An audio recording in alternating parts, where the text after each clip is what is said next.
Hey guys, so on the tail end of my last video where I show you how to service these Salisbury locks on these old Salisbury vintage mailbox doors, if you haven't already checked that video out, I'll leave a link right here. Um, some of you guys had asked about the key issues with Salisbury. Is it you? Is it your machine? Is there a known issue? Is there a problem? Do you know about it? Yes, I do. So it's very common among locksmiths. You'll know this if you've been servicing Salisbury. If not, this video is here to help you. So these are two Salisbury factory keys. This is an Access, I want to say Home Depot's brand. This is Ilco, and this is an exact duplicate of this, not code cut.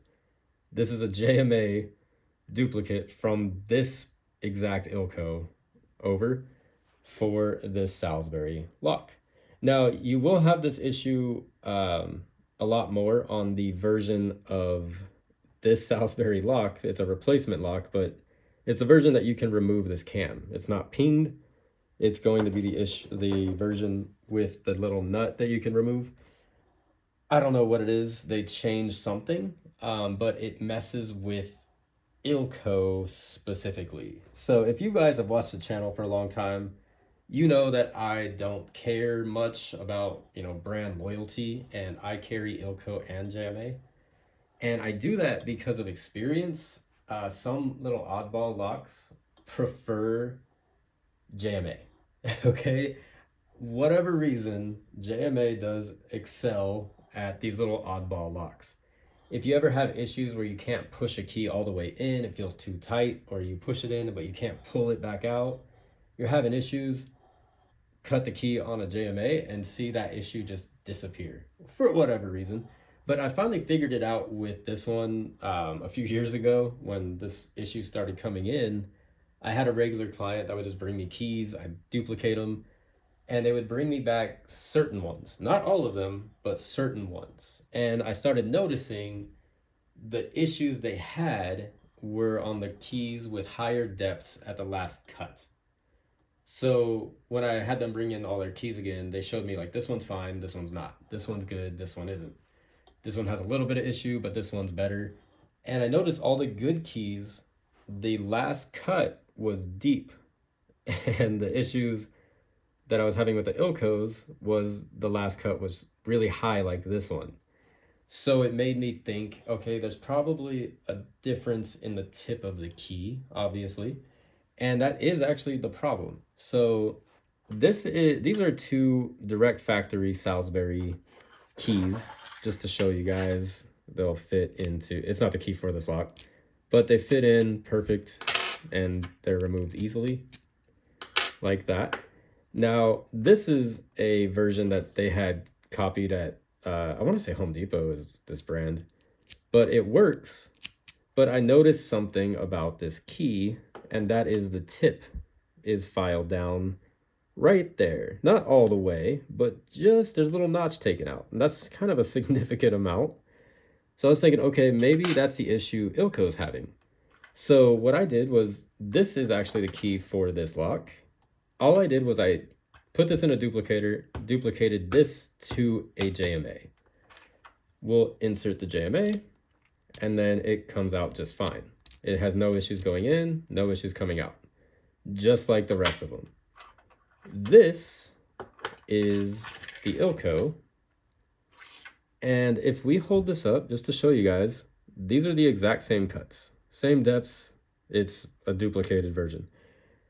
And if we hold it shoulder to shoulder, it's not like drastic, but see how the tip sticks out further, and there's just a little bit of extra material on that slope.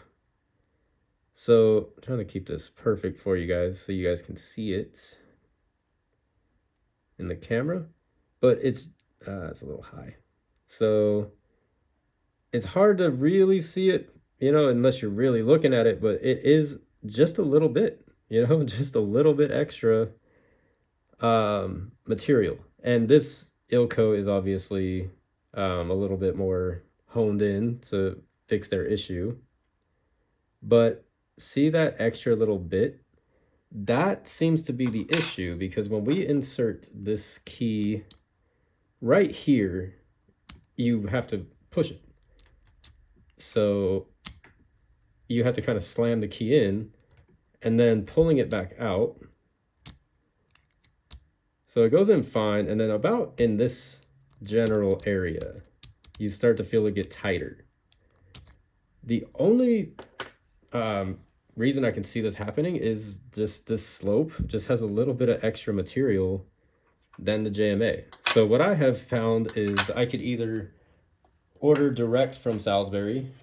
Sometimes you could just do that.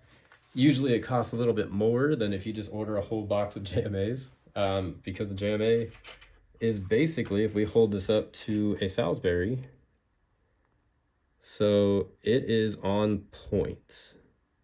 That slope is perfect. So we'll hold it up and everything. So it's just the angle of that tip is all I can think of being the problem. So if you want to, you can stock up on some JMAs simply with the XL7s for Salsbury. If you guys have a different solution to this and you know it, feel free to let me know. You know, I'm not like the all-knowing locksmith, but I'm trying to help you guys out. That's the only issue I have ever seen, and it went away entirely once I started cutting the copies to JMAs. For whatever reason, Ilco is adding just that little bit of extra material to their blank. Maybe someone at Salsbury can get with Ilco, or Ilco can get with them, or whatever it is, but that's really the biggest issue. So hopefully this helped you guys out. Again, feel free if you have a different answer for this, let me know. But until then, I will see you guys in the next video.